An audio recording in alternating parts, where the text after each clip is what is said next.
तो क्रिस्टल आयनों का संकुलन 2D में है वो दो प्रकार से हो सकता है। सबसे पहले बात की कि वर्गीय जालक यानी कि स्क्वायर लैटिस, दूसरा षटकोणीय जालक हेक्सागोनल लैटिस।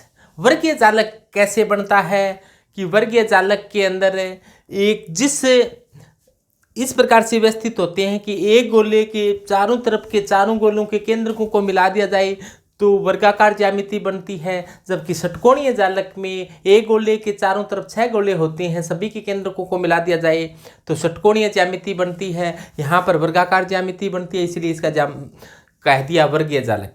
ये बनता कैसे है, जैसे देखो अपने शादी समारोह में कई बार लड्डू बनाने का मौका मिलता है तो लड्डू को अपने इस प्रकार से रखते हैं कि पहले एक लाइन बना दी लड्डुओं की, उसके बाद में फिर इसके नीचे दूसरी रख दी, इसके नीचे ही तीसरी रख दी।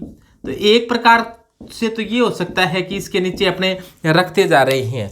तो यहाँ पर एक गोले को आप देखो, एक लड्डू को देखो, इसके चारों तरफ 4 गोले हैं, 1 2 3 4। इन चारों गोलों के केंद्रकों को मिला दिया जाए तो एक वर्ग का निर्माण होता है, तभी इसके स्ट्रक्चर को कहा जाता है वर्गीय जालक यानी कि स्क्वायर लैटिस।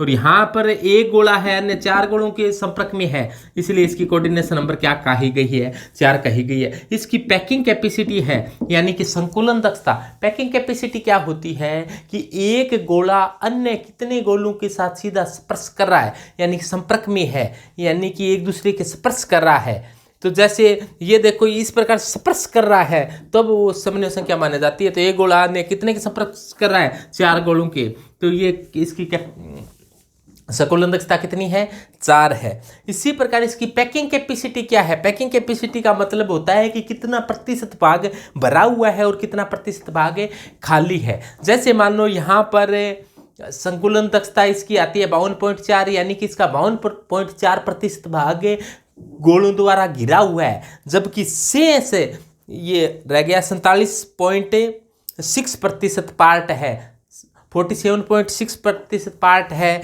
वो क्या है, खाली है। तो इसकी पैकिंग कैपेसिटी सबसे कम आती है। इस प्रकार से जिस प्रकार से अपने को भी कोई सामान वगैरह किसी बैग में, जैसे कहीं पर आपने को जाना होता है, ट्रेवलिंग करनी है, तो बैग के अंदर इस प्रकार से सामान को व्यवस्थित करते हैं कि ज़्यादा से ज़्यादा सामान आए। तो यहाँ पर तो क्या हुआ है, 52.4% भाग ही भरा है, शेष है वो 47.6% पार्ट खाली रह गया। अपने यहाँ पर 2D की बात की है, 2D का वर्गीय जालक है ये। 2D का वर्गीय जालक का मतलब इसकी इस प्रकार से लंबाई बढ़ रही है, इस प्रकार से चौड़ाई बढ़ रही है, लेकिन इसके ऊपर नहीं है, परत एक ही है, दूसरी तीसरी चौथी परत की बात नहीं कर रहे। इससे तो कहेंगे स्क्वायर लैटिस। इसकी समन्वय संख्या और पैकिंग कैपेसिटी आपको बता दी गई है। इस प्रकार से अगला हो सकता है कि हेक्सागोनल जालक। हेक्सागोनल जालक कैसे बनता है कि इस प्रकार से अपनों जिस प्रकार से गोल गोल लड्डू बनाए, गोल गोल लड्डुओं को किस प्रकार से व्यवस्थित किया जा रहा है कि ये गोल गोल गोल गोल लड्डू एक लाइन बन गई, दूसरी लाइन में इसके नीचे व्यवस्थित नहीं कि एक तरीका तो है कि इसके ठीक नीचे, इसके अंदर के नीचे इसका इसके अंदर आ जाए, दूसरा तरीका है कि इसकी खांचों में व्यवस्थित किया गया इसको। ये देखो पहले और दूसरे गोले की जो खांच है बीच के अंदर, इसके नीचे गोला व्यवस्थित किया। इसी प्रकार इसके नीचे 2 गोलों के नीचे तीसरा गोला आया है। इसी प्रकार से यहाँ पर जो खांच बनी है यहाँ पर ये गोला व्यवस्थित हुआ है। तो इस प्रकार से व्यवस्था को षटकोणीय व्यवस्था कहते हैं। क्यों व्यवस्था कहते हैं इसको, ये गोले को देखो आप, एक गोले के चारों तरफ 6 गोले दिखाई दे रही है, 1 2 3 4 5 6।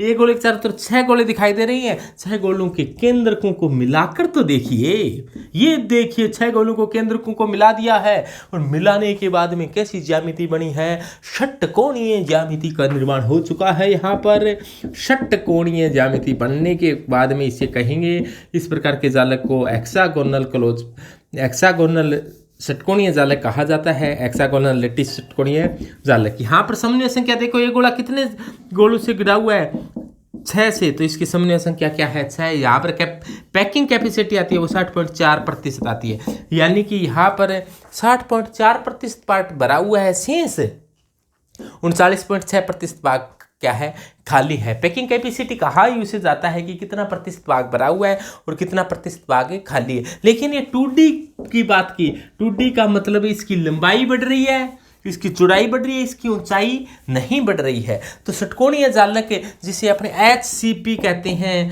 हेक्सागोनल क्लोज पैकिंग है, वो कुछ नया कहा जाए तो 2D नहीं मानना, आपको 3D मानना है। और 3D कैसा होता है, षटकोणीय जालक 3D के बारे में आप जानते हो कि इस प्रकार का षटकोणीय जालक होता है।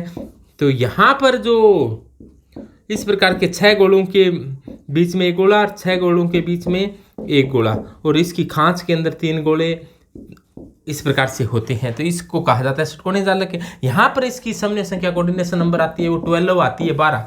एक गोला ने 12 गोलों के साथ सीधा स्पर्श कर रहा होता है। यहाँ पर इसकी समन्वय संख्या होती है वो 12 और इसकी संकुलन दक्षता होती है वो 74% होती है, यानी कि हाईएस्ट संकुलन दक्षता होती है। लेकिन ये बात 2D की नहीं है, ये बात 3D की है। आपको साफ साफ कहे 2D के बारे में बताओ तब भी ये बताना है, आपको सीधा ही कहे कि हेक्सागोनल के बारे में बताओ तो आपको बताना है 3D के बारे में, क्योंकि 3D ज़्यादा इंपॉर्टेंट होता है, 2D है वो ज़्यादा इंपॉर्टेंट नहीं है। ये फिर भी आपको बता दिया कि कोई कन्फ्यूजन नहीं हो जाए कि 2D और 3D में क्या अंतर है।